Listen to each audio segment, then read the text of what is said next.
You are listening to the Centropic Oracle, an audiobook podcast of science fiction and fantasy short stories that make you think and feel. Forward. On December 30th, 1865, Joseph Rudyard Kipling was born in Bombay, India, now Mumbai, to John Lockwood Kipling and Alice MacDonald. When he was 6, his parents put him and his younger sister in a foster home in Southsea, England, to begin their schooling. It wasn't a happy home, and the children nicknamed it the House of Desolation. His experiences there as a victim of bullying and abuse left a traumatic scar on him and informed some of his future work, most notably the short story Baa Baa Black Sheep, published in 1888. Kipling later attended United Services College at Westward Ho, North Devon, a cheap and second-class boarding school, where he was again a victim of bullying. His novel Stocky & Co. and other related stories were based heavily on his ordeals at the college. In 1882, Kipling returned to India and found work as a journalist. Over the years, he dabbled in poetry and light verse, publishing his first poetry collection, Departmental Ditties, in 1886. He published several more poetry collections and short stories, and by the time he returned to England in 1889, his works were already popular across the country. Within a year of his arrival, he was considered one of the most brilliant prose writers of the time. Rudyard co-wrote a commercially unsuccessful romance novel titled The Nalaka, which was published in 1892. Later that same year, he married his co-author's sister, Caroline Balestier, and moved to her property in rural Vermont, USA. Their time there, however, was not a happy period, because of recurring conflicts with his locally popular brother-in-law, Beatty Balestier. Kipling's snobbery and dismissiveness extended to the rest of the small Vermont community, and the resulting harassment and isolation he received in response prompted the Kipling's return to England in 1896. During the 1890s, Kipling published many novels, including The Light That Failed, Kim, and The Jungle Book. Several of these novels, and many of his short stories and poems, became literary classics still widely read today. In 1907, his writing achievements were recognized with the Nobel Prize for Literature. Throughout his lifetime, Kipling was a staunch advocate of British imperialism, believing that it was every Englishman's burden to civilize those who did not adhere to European culture.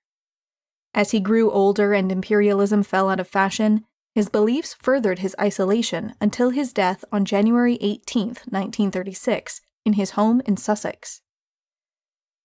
The Cat That Walked by Himself is a part of the Just So Stories collection, a series of short stories for children first published in 1902.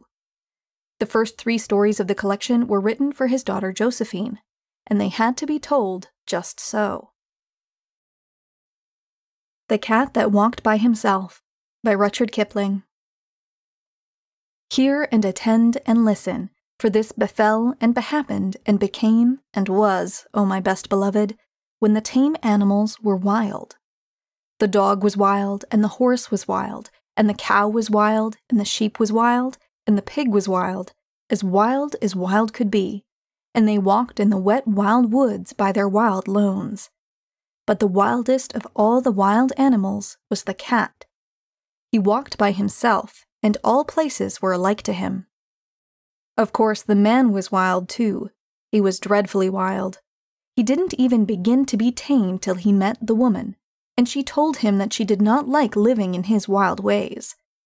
She picked out a nice dry cave instead of a heap of wet leaves to lie down in, and she strewed clean sand on the floor, and she lit a nice fire of wood at the back of the cave, and she hung a dried wild horse skin tail down across the opening of the cave, and she said, "Wipe your feet, dear, when you come in, and now we'll keep house." That night, best beloved, they ate wild sheep roasted on the hot stones, and flavored with wild garlic and wild pepper, and wild duck stuffed with wild rice and wild fenugreek and wild coriander, and marrow bones of wild oxen, and wild cherries and wild grenadillas. Then the man went to sleep in front of the fire, ever so happy. But the woman sat up, combing her hair. She took the bone of the shoulder of mutton, the big fat blade bone, and she looked at the wonderful marks on it, and she threw more wood on the fire, and she made a magic. She made the first singing magic in the world. Out in the wet wild woods, all the wild animals gathered together where they could see the light of the fire a long way off, and they wondered what it meant. Then Wild Horse stamped with his wild foot and said, "Oh, my friends, and oh, my enemies, why have the man and the woman made that great light in that great cave, and what harm will it do us?" Wild Dog lifted up his wild nose and smelled the smell of roast mutton, and said, "I will go up and see and look, and say, for I think it is good. Cat, come with me." "Nenny," said the cat, "I am the cat who walks by himself, and all places are alike to me. I will not come." "Then we can never be friends again," said Wild Dog, and he trotted off to the cave. But when he had gone a little way, the cat said to himself, "All places are alike to me. Why should I not go too, and see, and look, and come away at my own liking?" So he slipped after Wild Dog softly, very softly, and hid himself where he could hear everything. When Wild Dog reached the mouth of the cave, he lifted up the dried horse skin with his nose and sniffed the beautiful smell of the roast mutton, and the woman, looking at the blade bone, heard him and laughed and said, "Here comes the first. Wild thing out of the wild woods, what do you want?" Wild Dog said, "Oh, my enemy and wife of my enemy, what is this that smells so good in the wild woods?" Then the woman picked up a roasted mutton bone and threw it to Wild Dog, and said, "Wild thing out of the wild woods, taste and try." Wild Dog gnawed the bone, and it was more delicious than anything he had ever tasted, and he said, "Oh, my enemy and wife of my enemy, give me another." The woman said, "Wild thing out of the wild woods, help my man to hunt through the day and guard this cave at night, and I will give you as many roast bones as you need." "Ah," said the cat, listening, "this is a very wise woman, but she is not so wise as I am." Wild Dog crawled into the cave and laid his head on the woman's lap, and said, "Oh, my friend and wife of my friend, I will help your man to hunt through the day, and at night I will guard your cave." "Ah," said the cat, listening, "that is a very foolish dog." And he went back through the wet wild woods, waving his wild tail and walking by his wild lone. But he never told anybody. When the man waked up, he said, "What is Wild Dog doing here?" And the woman said, "His name is not Wild Dog anymore, but the First Friend, because he will be our friend for always and always and always. Take him with you when you go hunting." Next night, the woman cut great green armfuls of fresh grass from the water meadows and dried it before the fire, so that it smelt like new mown hay, and she sat at the mouth of the cave and plaited a halter out of horsehide, and she looked at the shoulder of mutton bone, at the big broad blade bone, and she made a magic. She made the second singing magic in the world. Out in the wild woods, all the wild animals wondered what had happened to Wild Dog, and at last Wild Horse stamped with his foot and said, "I will go and see and say why Wild Dog has not returned. Cat, come with me." "Nenny," said the cat, "I am the cat who walks by himself, and all places are alike to me. I will not come." But all the same he followed Wild Horse softly, very softly, and hid himself where he could hear everything. When the woman heard Wild Horse tripping and stumbling on his long mane, she laughed and said, "Here comes the second. Wild thing out of the wild woods, what do you want?" Wild Horse said, "Oh, my enemy and wife of my enemy, where is Wild Dog?" The woman laughed and picked up the blade bone and looked at it and said, "Wild thing out of the wild woods, you did not come here for Wild Dog, but for the sake of this good grass." And Wild Horse, tripping and stumbling on his long mane, said, "That is true. Give it me to eat." The woman said, "Wild thing out of the wild woods, bend your wild head and wear what I give you, and you shall eat the wonderful grass 3 times a day." "Ah," said the cat, listening. "This is a clever woman, but she is not so clever as I am." Wild Horse bent his wild head, and the woman slipped the plaited hide halter over it, and Wild Horse breathed on the woman's feet and said, "O my mistress and wife of my master, I will be your servant for the sake of the wonderful grass." "Ah," said the cat, listening, "that is a very foolish horse." And he went back through the wet wild woods, waving his wild tail and walking by his wild lone.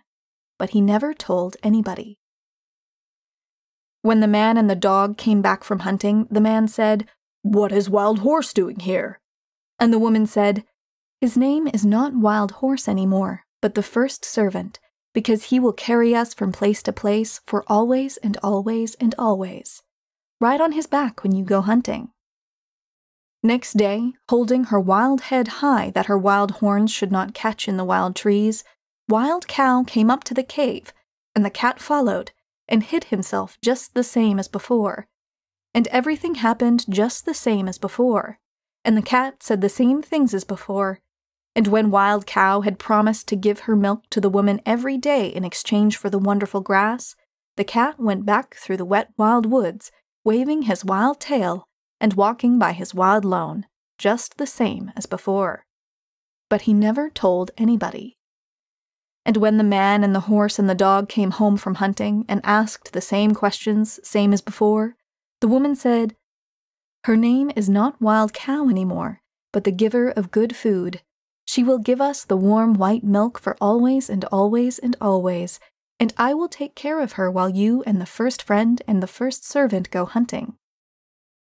Next day, the cat waited to see if any other wild thing would go up to the cave, but no one moved in the wet wild woods, so the cat walked there by himself, and he saw the woman milking the cow, and he saw the light of the fire in the cave, and he smelt the smell of the warm white milk. Cat said, "Oh, my enemy and wife of my enemy, where did Wild Cow go?" The woman laughed and said, "Wild thing out of the wild woods, go back to the woods again, for I have braided up my hair, and I have put away the magic blade bone, and we have no more need of either friends or servants in our cave." Cat said, "I am not a friend, and I am not a servant. I am the cat who walks by himself, and I wish to come into your cave."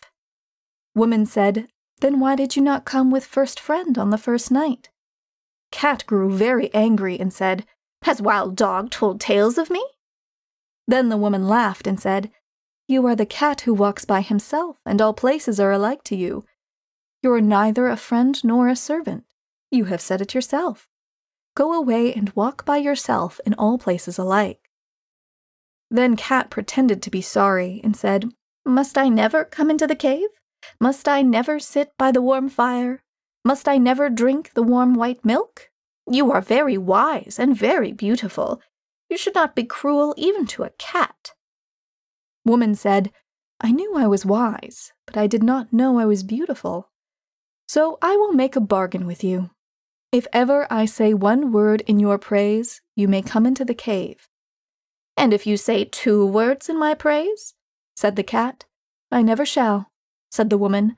"But if I say 2 words in your praise, you may sit by the fire in the cave."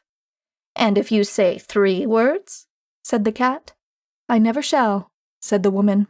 "But if I say 3 words in your praise, you may drink the warm white milk 3 times a day for always and always and always."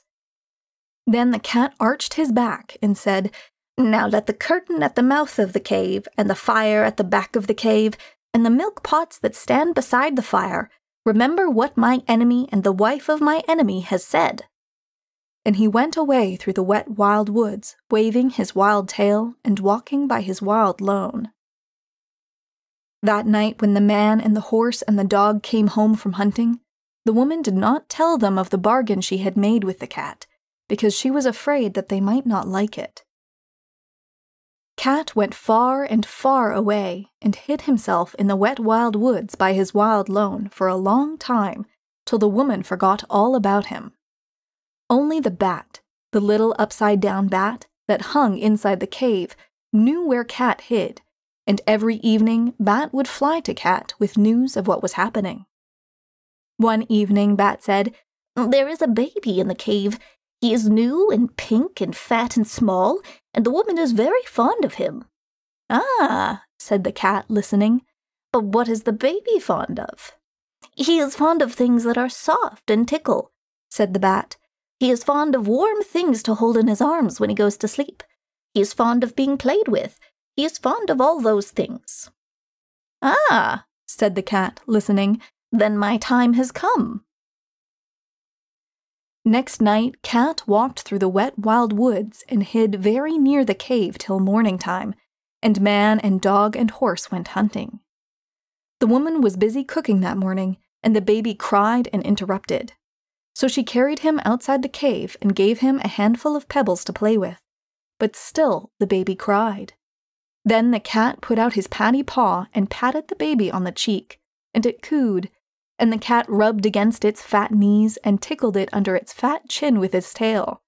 And the baby laughed, and the woman heard him and smiled. Then the bat, the little upside-down bat, that hung in the mouth of the cave, said, "Oh, my hostess and wife of my host and mother of my host's son, a wild thing from the wild woods is most beautifully playing with your baby."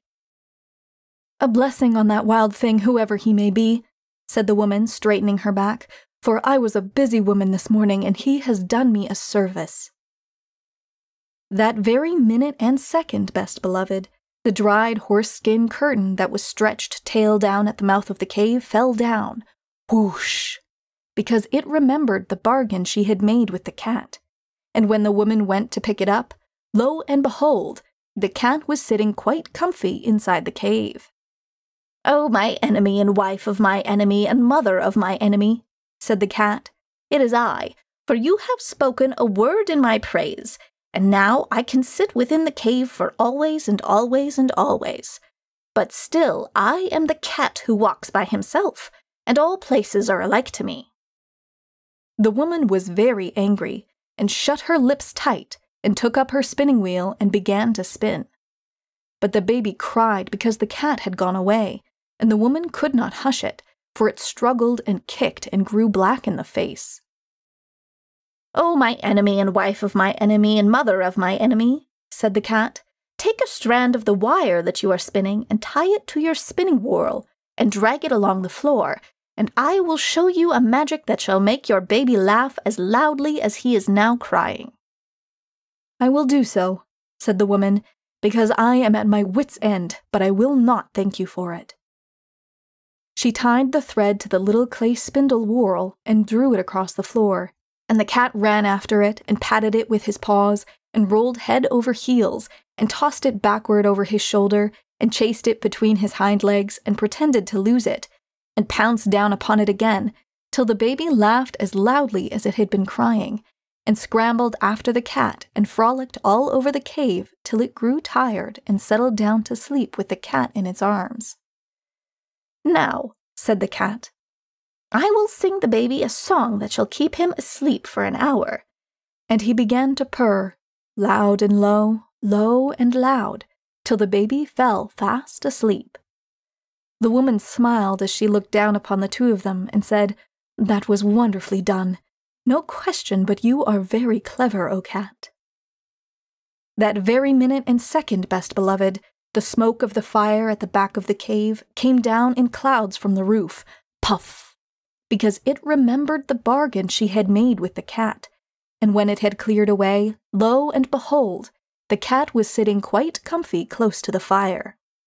"Oh, my enemy and wife of my enemy and mother of my enemy," said the cat, "it is I, for you have spoken a second word in my praise, and now I can sit by the warm fire at the back of the cave for always and always and always. But still I am the cat who walks by himself, and all places are alike to me." Then the woman was very, very angry, and let down her hair, and put more wood on the fire, and brought out the broad blade bone of the shoulder of mutton, and began to make a magic that should prevent her from saying a third word in praise of the cat. It was not a singing magic, best beloved, it was a still magic. And by the cave grew so still that a little wee mouse crept out of a corner and ran across the floor. "Oh, my enemy and wife of my enemy and mother of my enemy," said the cat, "is that little mouse part of your magic?" "Ooh, geez, no indeed," said the woman, and she dropped the blade bone and jumped upon the footstool in front of the fire and braided up her hair very quick for fear that the mouse should run up it. "Ah," said the cat, watching, "then the mouse will do me no harm if I eat it?" "No," said the woman, braiding up her hair. "Eat it quickly, and I will ever be grateful to you." Cat made one jump and caught the little mouse, and the woman said, "100 thanks. Even the first friend is not quick enough to catch little mice as you have done. You must be very wise." That very moment and second, O best beloved, the milk pot that stood by the fire cracked in 2 pieces, because it remembered the bargain she had made with the cat. And when the woman jumped down from the footstool, lo and behold, the cat was lapping up the warm white milk that lay in one of the broken pieces.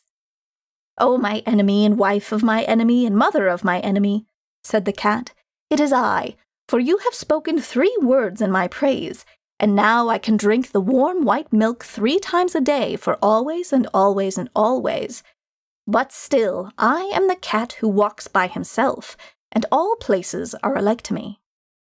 Then the woman laughed and set the cat a bowl of the warm white milk and said, "O cat, you are as clever as a man, but remember that your bargain was not made with the man or the dog, and I do not know what they will do when they come home." "What is that to me?" said the cat. "If I have my place in the cave by the fire and my warm white milk 3 times a day, I do not care what the man or the dog can do." That evening, when the man and the dog came into the cave, the woman told them all the story of the bargain, while the cat sat by the fire and smiled. Then the man said, "Yes, but he has not made a bargain with me, or with all proper men after me." Then he took off his 2 leather boots, and he took up his little stone axe, that makes 3, and he fetched a piece of wood and a hatchet, that is 5 altogether, and he set them out in a row, and he said, "Now we will make our bargain. If you do not catch mice when you are in the cave for always and always and always, I will throw these 5 things at you whenever I see you, and so shall all proper men do after me." "Ah," said the woman, listening, "this is a very clever cat, but he is not so clever as my man." The cat counted the 5 things, and they looked very naughty, and he said, "I will catch mice when I am in the cave for always and always and always, but still, I am the cat who walks by himself, and all places are alike to me." "Not when I am near," said the man. "If you had not said that last, I would have put all these things away for always and always and always. But I am now going to throw my 2 boots and my little stone axe, that makes 3, at you whenever I meet you, and so shall all proper men do after me."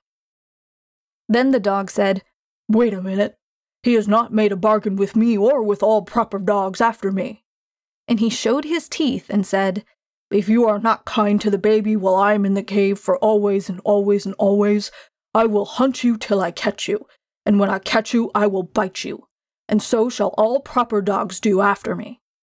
"Ah," said the woman, listening, "this is a very clever cat, but he is not so clever as the dog." Cat counted the dog's teeth, and they looked very pointed, and he said, "I will be kind to the baby while I am in the cave, as long as he does not pull my tail too hard, for always and always and always. But still, I am the cat that walks by himself, and all places are alike to me." "Not when I am near," said the dog. "If you had not said that last, I would have shut my mouth for always and always and always. But now I am going to hunt you up a tree whenever I meet you, and so shall all proper dogs do after me." Then the man threw his 2 boots and his little stone axe, that makes 3, at the cat, and the cat ran out of the cave, and the dog chased him up a tree. And from that day to this, best beloved, 3 proper men out of 5 will always throw things at a cat whenever they meet him, and all proper dogs will chase him up a tree. But the cat keeps his side of the bargain too. He will kill mice, and he will be kind to babies when he is in the house, just as long as they do not pull his tail too hard. But when he has done that, and between times, and when the moon gets up and night comes, he is the cat that walks by himself, and all places are alike to him. Then he goes out to the wet wild woods, or up the wet wild trees, or on the wet wild roofs, waving his wild tail and walking by his wild lone.